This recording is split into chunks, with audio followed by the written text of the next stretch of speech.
Assalamualaikum warahmatullahi wabarakatuh. Perkenalkan, nama saya Ribowo. Saya guru mata pelajaran sejarah peminatan yang akan membahas tentang materi sejarah peminatan kelas 11, yaitu tentang revolusi besar dunia.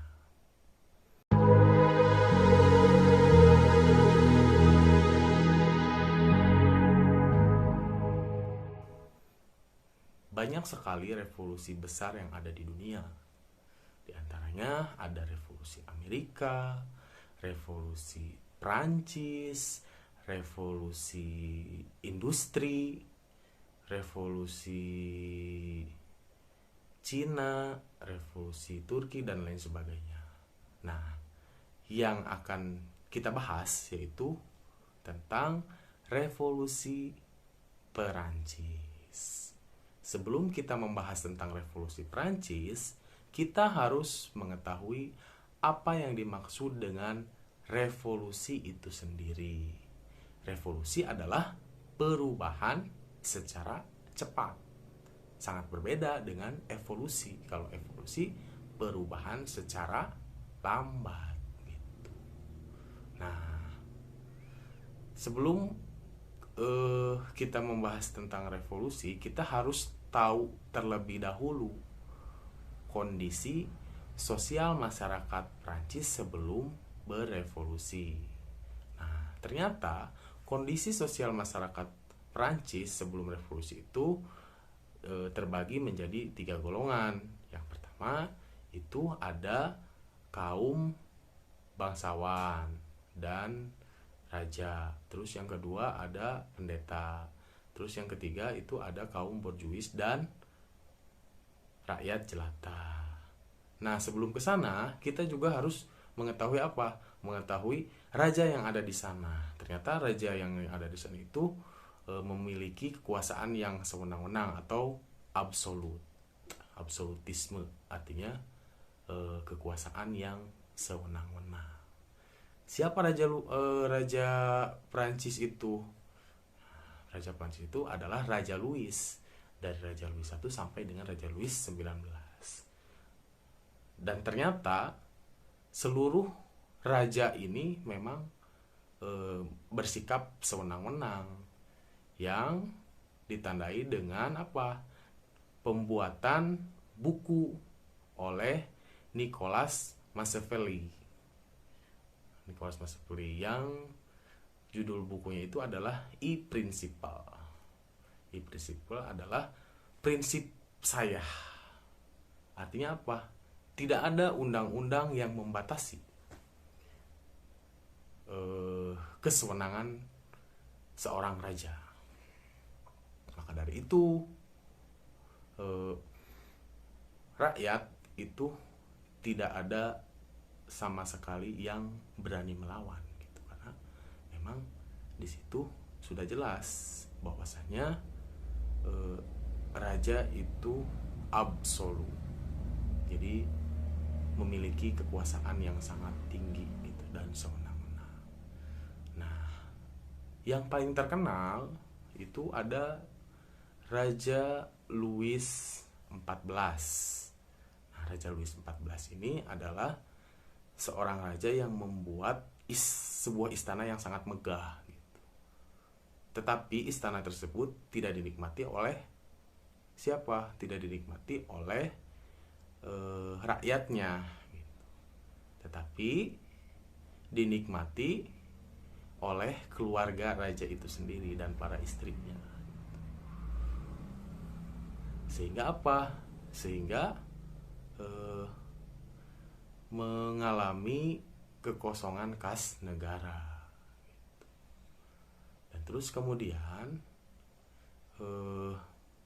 kita bisa menganalisis gitu, bagaimana yang melatar belakangi negara Prancis itu mengalami revolusi. Di antaranya yang pertama itu adalah konflik vertikal antara golongan 1, 2, dan 3, yang mana golongan 1 itu menerapkan pajak yang sangat tinggi terhadap rakyat. Nah, terus kemudian yang keduanya itu golongan 2 malahan mendukung golongan 1, itu golongan raja dan bangsawan, tidak mendukung golongan 3. Sehingga apa? Sehingga banyak yang keluar gitu. Keluar dari agama yang disebarkan oleh golongan 2, yaitu golongan pendeta. Nah, kemudian apa? Kemudian mereka itu mencari rasionalitas. Artinya apa? Artinya mereka tidak mempercayai agamanya lagi gitu. Tapi mereka lebih kepada mempercayai rasionalitas gitu. Rasionalitas ini dalam artian pencerahan gitu, mencari pencerahan dengan cara apa? Dengan cara terus memperdalam ilmu pengetahuan gitu. Sehingga apa? Sehingga si rakyat ini menjadi pintar gitu. Dan apa?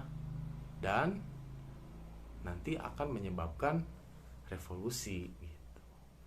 Sebelum ke sana, yang keempat dulu. Yang keempat apa? Yang keempat itu adalah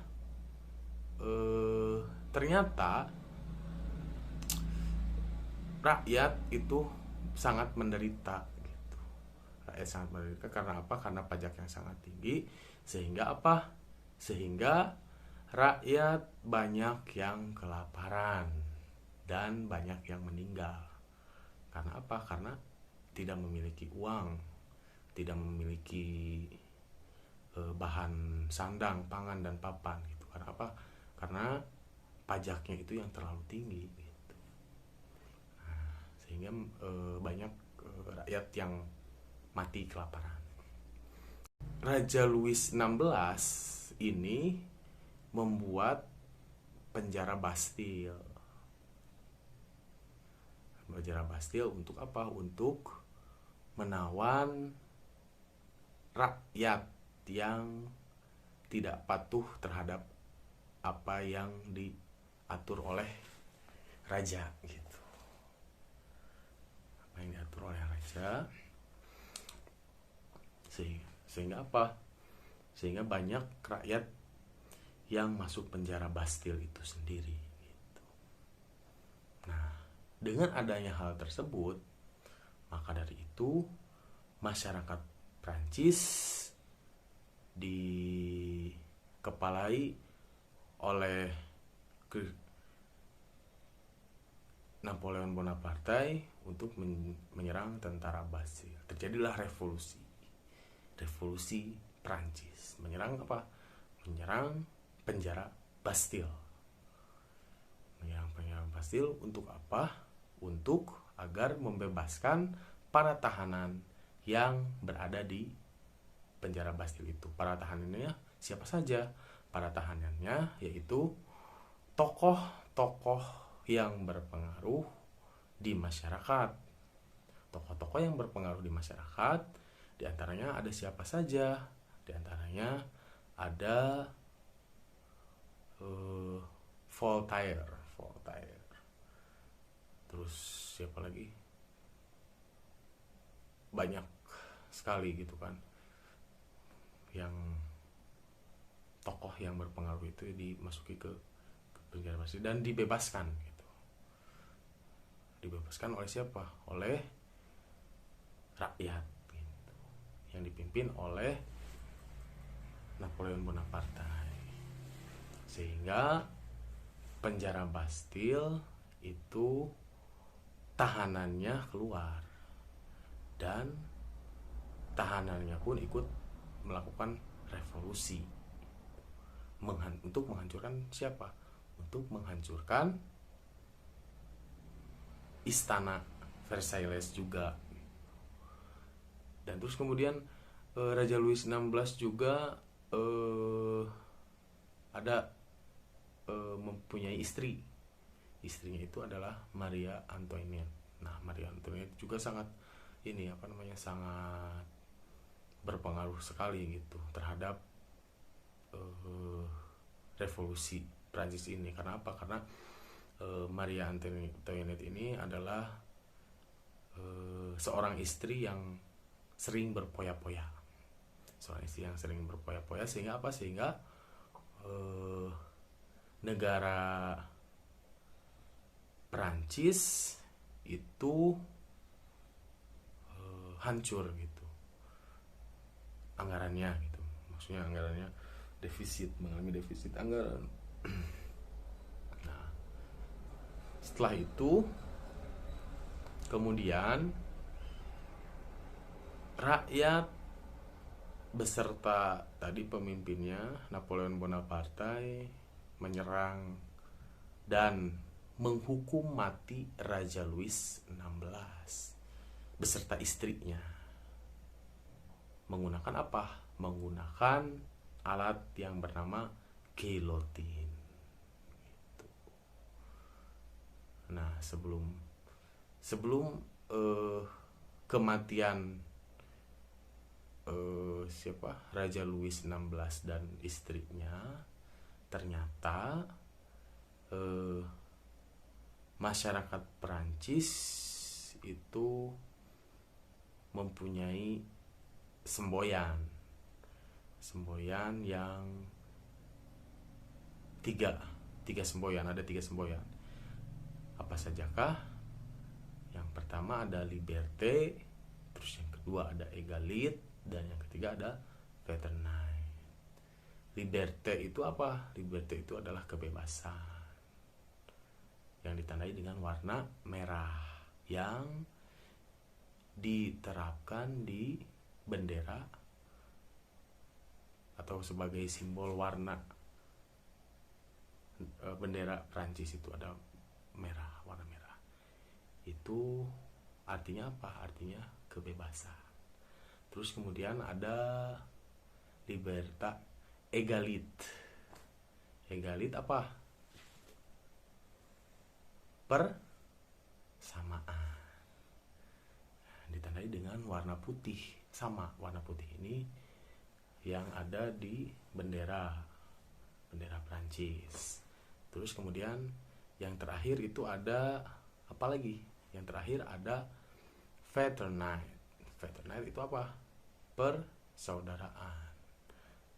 Persaudaraan ini ditandai dengan warna biru gitu. Nah, jadi ternyata lambang negara Prancis itu ada warna merah, warna putih, dan warna biru yang seluruhnya itu mempunyai makna. Maknanya itu adalah apa? Libertà, égalité, fraternité. Kebebasan, persamaan, dan persaudaraan yang menimbulkan semangat gitu. Semangat untuk menjatuhkan Raja Louis XVI yang pada saat itu memerintah gitu kan, memerintah negara Prancis gitu. Terus kemudian setelah runtuhnya Raja Louis XVI, pemerintahan negara Prancis itu dipegang oleh Napoleon Bonaparte. Ternyata tidak cukup lama pemerintahan, Napoleon Bonaparte juga sewenang-wenang gitu terhadap negara gitu, yang pada akhirnya negara Prancis itu menjadi sistem pemerintahan itu menjadi republik gitu. Jadi republik dan rakyat Prancis menjadi sejahtera. Sejahteranya kenapa? Karena ketika saat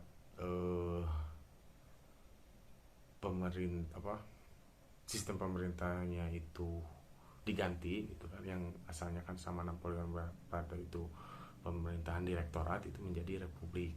Nah, ini menjadi republik sehingga pemilihannya itu berdasarkan pemilihan dari rakyat gitu. Jadi demokrasi sistem pemilihan demokrasi itu adalah dari rakyat, oleh rakyat, dan untuk rakyat gitu. Makanya negara Prancis sampai sekarang itu memiliki sistem pemerintahan demokratis.